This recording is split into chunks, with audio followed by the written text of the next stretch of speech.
Je ne sais pas si vous aimez les musées. Moi, j'adore les musées. J'adore les musées, tout type de musées, mais évidemment, là, on est là pour parler d'automobile, donc j'aime beaucoup les musées automobiles aussi.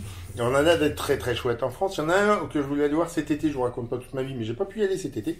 Et j'y suis allé en septembre parce qu'ils avaient une expo qui s'appelle Style et Design, qui se terminait fin septembre et que j'avais envie de voir parce que je suis ancien designer et j'enseigne une démarche design à mes élèves aujourd'hui. Et donc je suis allé, vous avez peut-être deviné, au musée Peugeot. Alors, c'est pas tout à fait le musée Peugeot, c'est le musée de l'aventure Peugeot, parce que c'est pas un musée qui est géré directement par Peugeot, ils ont une grosse subvention de Stellantis, mais c'est une association. Alors, il y a l'aventure Peugeot, qui est à Sochaux, et Sochaux, par l'aventure Peugeot, je vois pas ce qu'on peut y voir. Je suis désolé pour les Sochaliens, mais en fait, Sochaux, on dirait une cité, une ville de banlieue d'une cité industrielle. En fait, c'est tout petit, il n'y a pas vraiment de bourg. Il n'y a rien à voir, le peu qu'on peut y voir est pas très chouette. Et après, il y a les usines Peugeot qui sont, je pense, même plus sur le territoire de Montbéliard, la ville d'à côté, que sur Sochaux, je pense. Sochaux, c'est vraiment tout petit, et on a vite fait le tour. Et à part l'aventure Peugeot, je ne sais pas ce qu'on peut voir. Mais l'aventure Peugeot, je vous invite à y aller parce que c'est très très chouette. Alors déjà, évidemment, on voit plein de choses de toute l'histoire de Peugeot. Alors, ceux qui s'y intéressent savent que Peugeot a commencé par faire d'abord du métal, ensuite ils ont fait des outils. Après, ils ont fait des ustensiles de cuisine, des moulins à poivre, etc. Ça existe toujours. Je ne savais pas qu'ils avaient fait des sortes de lave-linge, y compris des frigos, des meubles, des radios. Enfin bref, ils ont fait vraiment plein de choses. Voilà, même moi, je ne savais pas tout ça, alors je savais qu'ils avaient fait des outils et le reste. Mais ils ont fait à un moment des vélos, puis des motos, puis des autos hippomobiles, pardon, des voitures hippomobiles, c'est-à-dire une voiture tractée par un cheval, avant de faire des voitures automobiles. Pour la petite blague, il y a eu deux marques Peugeot qui se sont fait concurrence. Il y avait les Peugeot du côté de Sochaux qui faisaient... Alors à Sochaux, ils faisaient des camions, et après, ils ont fait des voitures souvent. Et il y avait des Peugeot qui faisaient des voitures, et je crois que ce sont ceux qui étaient en région parisienne qui ont commencé les premiers. Je suis pas sûr, je suis pas historien, j'ai survolé un peu. Là, j'avoue que j'ai trouvé un peu brouillon le côté exposition historique.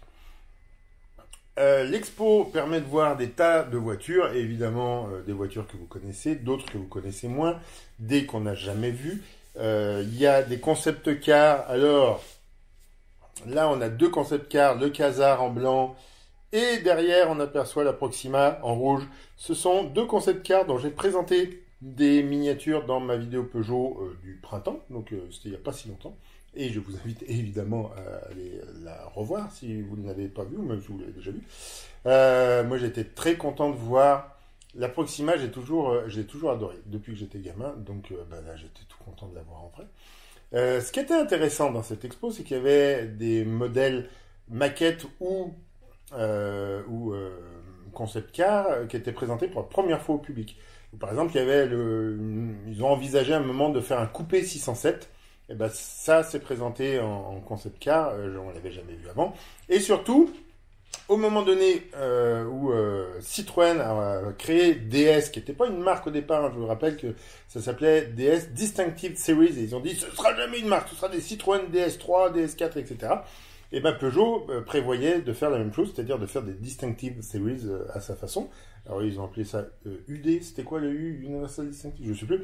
Bref, et donc là on a une maquette qui est très chouette, d'une réinterprétation du cabriolet 204, sur base à l'époque du coup de la 207, et ils prévoyaient de faire le cabriolet, le coupé, la berline 4 portes avec coffre, le break, etc. etc. Finalement, ça s'est pas fait, ils ont décidé de remonter la qualité perçue des Peugeot pour remonter toute la marque, toute la gamme en tout cas, à un niveau quasi premium. Et on a eu l'occasion dans cette expo de voir cette maquette. Alors c'est une maquette, c'est rigolo, si vous connaissez pas du tout, les maquettes elles sont pleines. Voilà, à l'intérieur, c'est pas vide. Donc ça c'est pareil, si vous allez à Romorantin, vous pouvez voir des maquettes à l'espace Matra, qui sont pas des concept cars, il n'y a pas un vrai intérieur, on veut juste valider des idées de style. À la sortie du musée, il y a une boutique.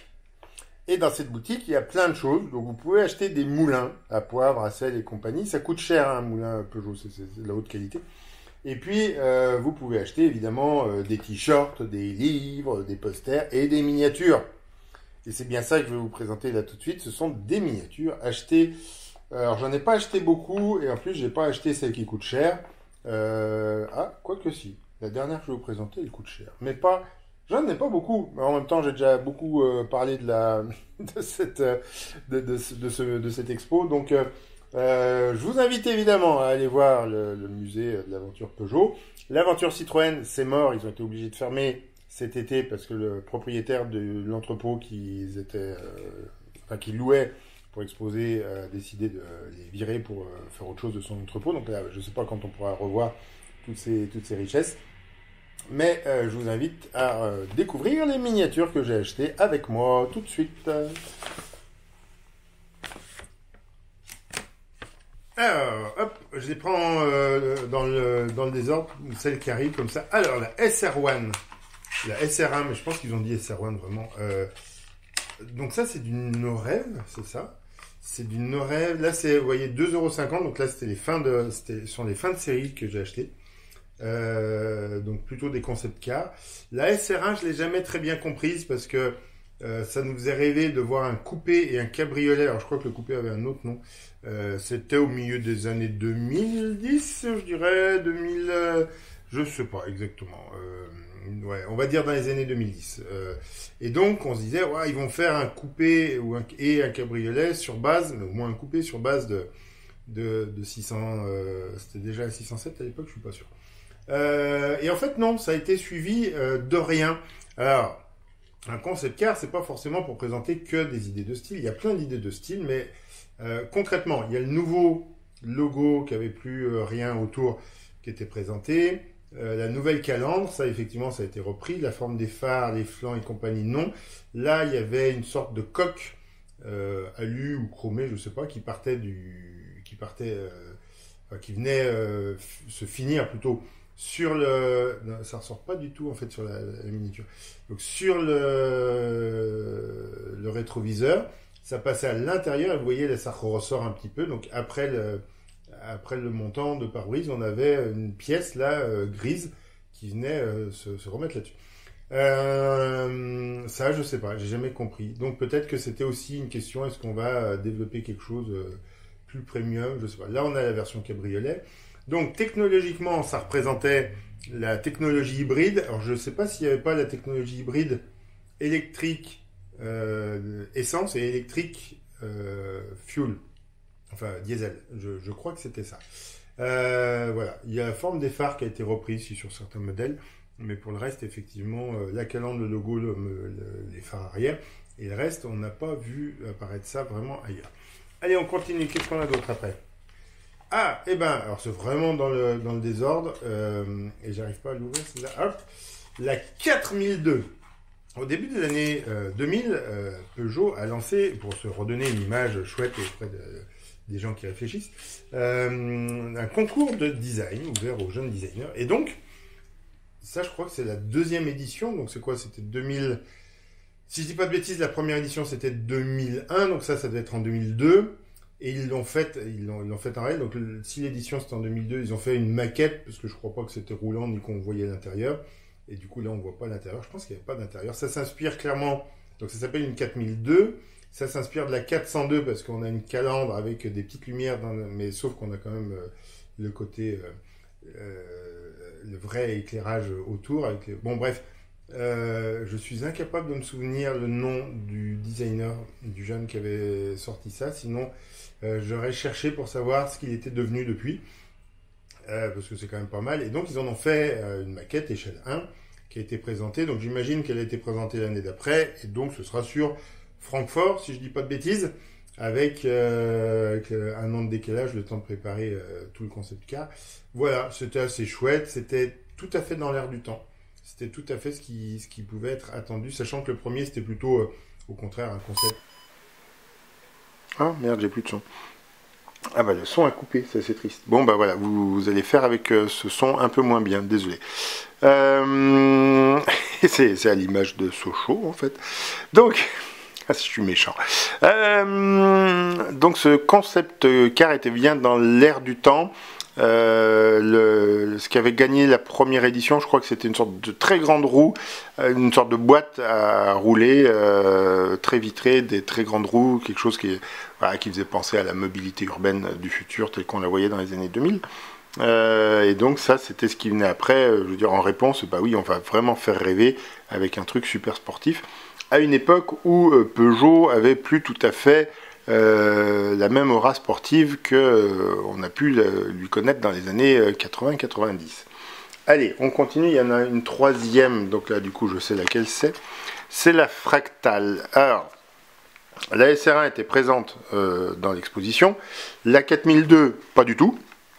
En fait, ça m'a manqué. Il y avait deux trois petites choses qui me manquaient dans l'expo évidemment du musée, et le fait qu'il n'ait pas fait mention du tout, alors que ça s'appelle Style et Design, du concours de design qu'ils ont lancé et qu'ils ont fait quelques années.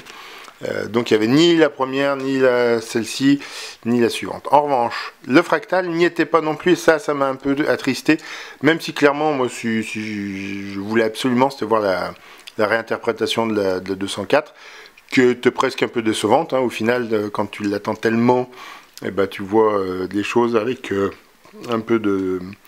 Voilà, tu aurais préféré autre chose. Bon, bref, on passe les détails. La Fractal, ou le Fractal, je sais pas, c'était...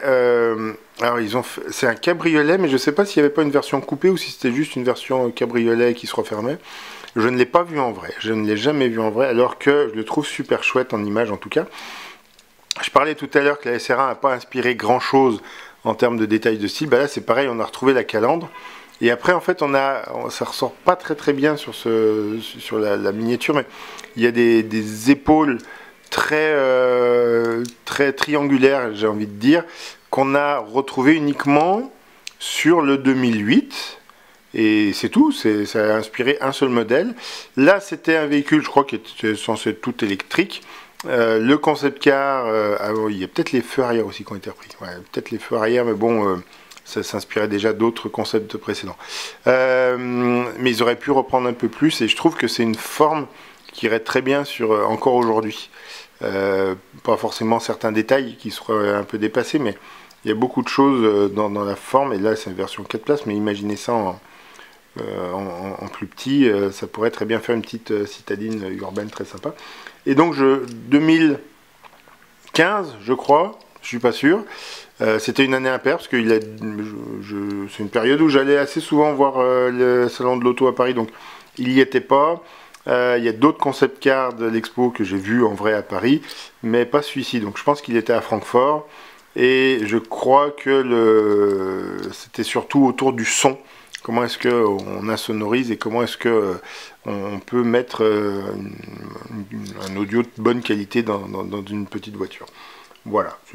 Bon, écoutez, j'ai pas grand-chose à vous en raconter de plus, mais j'aurais adoré la voir en vrai, celle-ci.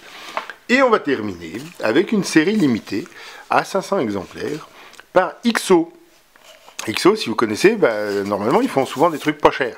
Et là, ils font un truc qui est beaucoup plus cher. Il y a le prix 40 €. Voilà. Alors il y a sur l'étagère d'à côté, il y a des voitures miniatures à 150, voire peut-être plus. Moi, 40 €, je trouve que c'est déjà cher pour ce que c'est. Et donc là, on a musée de l'aventure Peugeot, bien plus qu'un musée d'une aventure. Bon, bref. En fait, c'est un véhicule utilitaire donc on voit que c'est le D4A, qui est celui qui était utilisé par l'aventure Peugeot et qui doit peut-être encore être utilisé par l'aventure Peugeot. Donc voilà, vous voyez, brasserie, boutique, souvenir, musée, bref. Alors je vous raconte un peu de l'histoire du D4A pour ceux qui ne connaîtraient pas. À la base, c'est une fourgonnette créée par Chenard et Valcaire. J'arrive pas à l'ouvrir. Chenard et Valcaire, c'est une marque qui a disparu depuis, mais qui a remporté les premières 24 heures du Mans. Bon, je vais le laisser là-dedans. Et ils ont fait un premier fourgon, mais eux n'avaient plus les moyens vraiment de développer tout, donc ils ont fait un fourgon après-guerre avec une motorisation Peugeot, et après Peugeot a repris ça avec sa marque, et donc vous voyez que le moteur dépassait un peu. Alors je suis pas sûr, est-ce que le D3 ça devait être un moteur de série 2, c'est ça, de 203, et là ça devait être le moteur de la 403, j'imagine, je suis pas sûr. Je vérifierai, mais je laisse le soin aux connaisseurs de me corriger dans les commentaires. Et donc, ils ont réabsorbé Chenard et Velker, et Chenard et Velker a complètement disparu désormais. Mais donc, le premier fourgon, c'était un Chenard et Velker rebadgé. Après, donc ça c'est l'évolution un peu plus puissante, mais c'est le même fourgon. Et puis après, ils sont passés aux séries J7, qui gardent quand même à peu près la même allure. Je ne sais pas si le J7 a été conçu par Peugeot ou conçu par les équipes Chenard et Velker, mais c'était produit chez Chenard et Velker. Et après le J9, je ne sais pas. Ça pourrait être, voilà, l'aventure Peugeot peut aussi peut-être nous raconter un peu plus d'éléments sur le devenir. Est-ce que les J9 et maintenant toute la famille des Ducato, Boxer et compagnie sont produites toujours dans l'usine, l'ancienne usine Chenard et Velker? Peut-être. Je regarderai ça si j'y pense et je vous le mettrai sous la vidéo. Voilà.